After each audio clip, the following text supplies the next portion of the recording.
مذاق اڑانے کی جہاں تک بات ہے، مجھے بہت چھوٹے بچپن میں کہیں پڑھا کہ سرکار دو عالم صلی اللہ علیہ وسلم بڑا کم اونچی آواز میں کم ہنستے تھے، کہکا بڑا کم لگاتے تھے، مسکرا دیتے تھے، مسکراتے رہتے تھے. لیکن آپ کا کہیں فرمان میں نے پڑھا کہ آپس میں ایک دوسرے کا مذاق مت اڑایا کرو، ٹھٹھا مذاق، یہ ترجمہ اس طرح لکھا ہوا تھا. اب چھوٹے تھے، میرا خیال 7ویں 8ویں جماعت میں ہوں گا، اور ہم سارے دوست آپس میں بڑے شرارتی، کزنز بھی، شروع سے جو میرا گینگ تھا تو اس میں ہر وقت مذاق ہی چل رہا ہوتا تھا. اور میرا ایک کزن فوت ہو گیا ہے، نعیم میرے سے بڑا بھائی ہے، وہ بڑا وٹی تھا، اور میں اس کی کمپنی بڑی انجوائے کرتا تھا. مطلب اسی طرح دوستیاں جب ہوئیں، تھوڑے بڑے ہوئے، میرا اس کا بھی نام جاوید ہے، چھوٹا جاوید اسے کہتے ہیں، از ویری وٹی. پورا مطلب وہ دوستیاں بنتی میری وہ تھی جو ہر وقت مذاق ہی چل رہا ہوتا تھا. تو مجھے وہ حدیث یاد رہنی، مجھے ڈر بھی رہنا، لیکن میں نے سوچنا کہ سرکار نے مطلب مذاق سے منع کیا ہوا ہے، حالانکہ یہ تو اچھی بات، آپس میں اس طرح تو بندہ سیریس بیٹھا رہے. اور اب لڑکے والے تھے تو مذاق تو چلتا تھا. ایک میرے دوست نے میری کریکشن کی میڈیکل کالج میں، آئی تھنک 3rd ایئر یا کچھ تھے، تو میں نے اسے کہا، میں نے نوٹ کیا تھا کہ وہ بھی پارٹیسپیٹ کرتا تھا مذاق سارے میں، لیکن میں جب مذاق کرتا تھا تو وہ میں نے نوٹ کیا کہ وہ چپ ہو جاتا تھا یا شاید مائنڈ کرتا تھا. تو اسی طرح ایک اور دو کو بھی میں نے دیکھا، مجھے سمجھ نہیں آئی. تو میں نے ایک دن انہیں، میری عادت ہے میں ڈائریکٹ ہی پوچھ لیا اس کو، میں نے کہا مجھے لگتا ہے تم میرے غصہ کرتے ہو، یا تمہیں اچھا نہیں لگتا میں تمہیں مذاق کروں، حالانکہ فلاں مذاق کرتا ہے، فلاں مذاق کرتا ہے، تو مسئلہ نہیں ہوتا، تو کیا بات ہے. تو اس نے، ایک آدمی تو جواب دینا مناسب نہیں سمجھا، لیکن اس نے مجھے علیحدہ سے، یعنی میرے سے سمجھدار تھا اس لیے اس نے علیحدہ بات کی. اس نے ایک مطلب سمجھایا مجھے. اس نے کہا کہ جاوید یار، ایک چیز ہوتا ہے مذاق، ایک ہوتا ہے طنز. تمہاری عادت طنز کی ہے، تو تم نہ بولتے تو سچ ہو لیکن آگ لگا دیتے ہو. اور وہ تم بلو دا بیلٹ مارتے ہو، یہ اچھی بات نہیں ہوتی ہے. تو خیر اس وقت ہم سمجھتے تھے کہ ہمیں کوئی بڑی الہام اترتا ہے یا کسی کا ویک پوائنٹ پتہ چلتا ہے اور اس کو پھر ہٹ کرنا. اصل میں وہ اپنا تکبر ہوتا ہے کہ میں ایسا نہیں ہوں یا کچھ. خیر اس وقت یہ پتہ نہیں تھا، لیکن اس نے جب یہ کہا نا کہ طنز میں اور اس میں فرق ہے، اور میں خود اردو لٹریچر پڑھا ہوا تھا، اس میں نمبر بڑے اچھے آتے تھے جب تک میں FSC تک، اور طنز اور مذاق میں نے جو نوٹ آتا ہوتا تھا اس میں ڈفرینس سارا لکھا ہوا تھا، لیکن اس کو کبھی اس طرح سے خود انالائز نہیں کیا تھا کہ میں کیا کرتا ہوں. اس نے مجھے کہا کہ آپ طنز کرتے ہو، اور طنز جو ہے نا وہ اچھی بات نہیں ہوتی، دل دکھتا ہے اگلے کا، اور مجھے پسند نہیں ہے. تم جو ہے نا چاہے سچ ہی کہتے ہو. اس نے مجھے 2-3 مثالیں دی، تو میں نے کہا یار تو سچی میں نے بات کی، میں نے اس میں کیا جھوٹ تھا.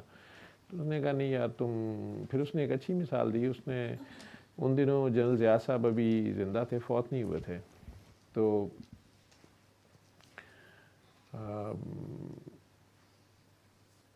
ان کی آنکھ ایک تھوڑی سی خراب تھی.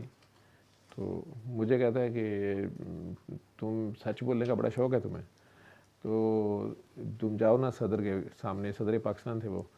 تو اس نے کہا صدر کے سامنے جاؤ تو اسے کہنا کہ کانے ضیاء بات سن، تو ہے تو سچ ہے تو بول لو گے. میں اب سوچا مثال اس کی اچھی تھی. کہتا یار جاوید سارے سچ نہیں بولنے کے ہوتے، اور مطلب میں اسے استاد سمجھتا ہوں، حالانکہ لفنٹر پارٹی میں سے ہی واز ون آف دا لفنٹر، لیکن اس نے مجھے وقت دیا یا ایک نقطہ اس طریقے سے سمجھایا کہ میں نے واقعی اسی وقت ریئلائز کیا کہ ہاں یہ بات ٹھیک کہہ رہا ہے. اگر ایک بندے میں خامی ہے تو اس کو مطلب ضرور بتانا ہے کہ تم کانے ہو، تو بول تو سچ رہے ہو لیکن اگلے بندے کو وہ آپ ہٹ کرے. اور یہ تو ویسے پرسنل بات ہے، ایک بندے کے اختیار میں نہیں ہے، اگر اس کی بائی برتھ ایسے ہے یا بعد میں کوئی اس کو چوٹ لگ گئی، کچھ بھی ہو گیا، تو یہ تو نہیں کہنا چاہیے، اس کو پتہ ہی ہے. تو اس نے مجھے بڑے آرام سے سمجھایا کہ دیکھو بولا تم نے سچ ہی ہے، لیکن مجھے بتا دو کیا یہ فائدہ مند ہے، اس کا کیا فائدہ ہوا ہوگا. تو اگر تم مقصد تمہارا سچ بول کے اگلے کی اصلاح کرنا ہے تو آپ مجھے بتاؤ، اگر آپ اسے کہو کہ کانے میری بات سنیں تو کہہ سکو گے. بات تو اس کی ٹھیک تھی، ایک میں نے وہ سیکھا اور آہستہ آہستہ اپنے آپ کو مولڈ کیا. دوسرا جب آپ نے دعا کا کہا، دعا بتانی شروع کی ہے میں نے، اور لوگوں کی بات سننی شروع کی میں نے، مریضوں کی بات سننی شروع کی. تو اس میں ایک دن مجھے وہی سرکار کی حدیث سامنے سے گزری، کیونکہ ایک بچہ مجھے ملا جو اپنے بڑے بھائیوں سے یا گھر والوں سے اس کو شدید نفرت تھی. بچہ بھی اب نہیں تھا، ہی واز اباؤٹ 30، تو لیکن اس کی لائف ساری خراب ہوئی تھی، سائیکلوجیکلی وہ ڈسٹرب ہوا ہوا تھا. اسی طرح اس نے دعا کی، بہتر ہوا. تو وہ میرے ساتھ بات کرنا شروع کیا، تو اس نے کہا کہ ایک دو چیزیں میں معاف نہیں کر پا رہا اور یہ ہے وہ ہے. تو میں اسے اشارتاً کہتا تھا، مجھے پتا تھا کہ معاف نہیں کر رہا، یہ نہیں پتا کس کو کر رہا. کہتا کہ یار تم لگتا ہے اپنے بڑوں کو یا اپنے بھائی باپ ماں جس طرح تو تم کسی کو معاف نہیں کر رہے. اب اس نے بھی اور اس طرح کے اور بہت سے لوگوں نے، جب وہ میرے سے بات کرتے ہیں میں صرف سنتا ہوں، کئی بار گھنٹہ گھنٹہ بھی سننا پڑ جاتی ہے، لیکن آپ دوسرے کی صرف بات سن بھی لیں نا تو اس میں کئی بار دعا ہو جاتی ہے. تو میں سن لیتا ہوں.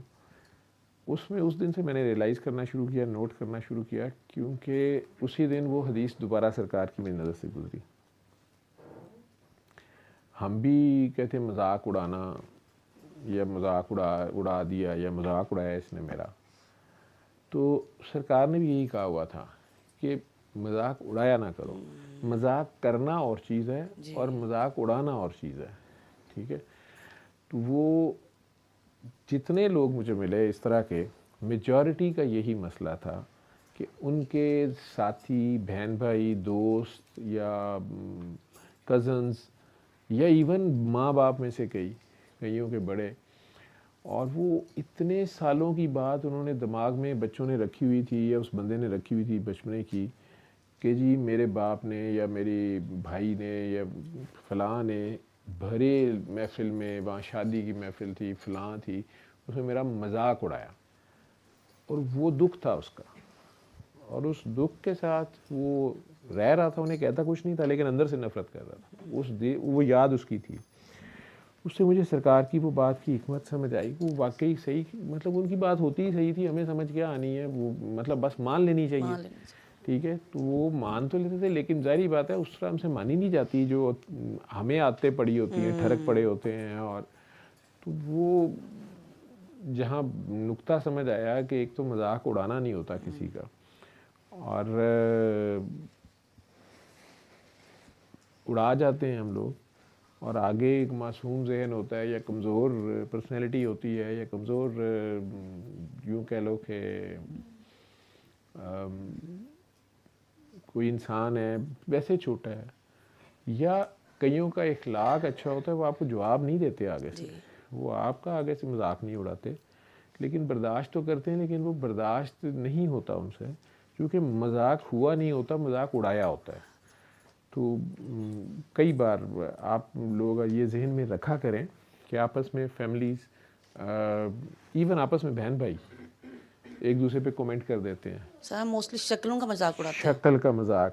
ایک بات، کامیڈینز جو ہیں انہیں ہم لوگ کبھی ملاقات ہوتی ہے، شہباز شاہ صاحب جو میرے پاس آتے ہیں کبھی کبھار، تو وہ کہتے ہوتے ہیں، ان لوگوں سے ملاقات ہو تو انہیں کہتے ہوتے ہیں کہ یار کسی دن نا چہرے دے ہوتے ہٹ نہ کریا کرو. ٹھیک ہے. بڑے بڑے اچھے کامیڈینز، ان کو دیکھیں گے کہ اینڈ پہ ان کا بڑا عجیب و غریب حال کئیوں کا ہو جاتا ہے. وہ کسی کے چہرے کا مذاق نہ اڑائیں، یہ خدا کا چہرے کے اوپر یہ صورت ہوتی ہے. ٹھیک ہے. تو وہ ان کا بیچاروں کا مذاق، اپنی طرف سے روزی روٹی کمانی ہوتی ہے تو وہ اس کا مذاق اڑا رہے ہوتے ہیں، اس کا عجیب و غریب نام رکھ رہے ہوتے ہیں، لیکن نہیں.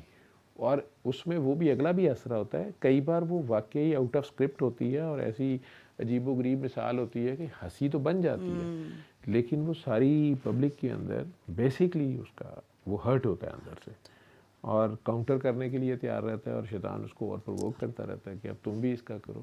تو وہ کھیل انسانوں کا چلتا رہتا ہے.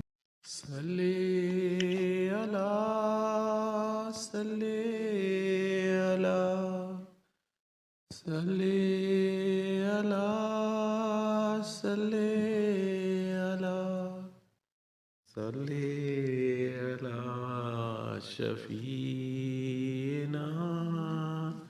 صلی علی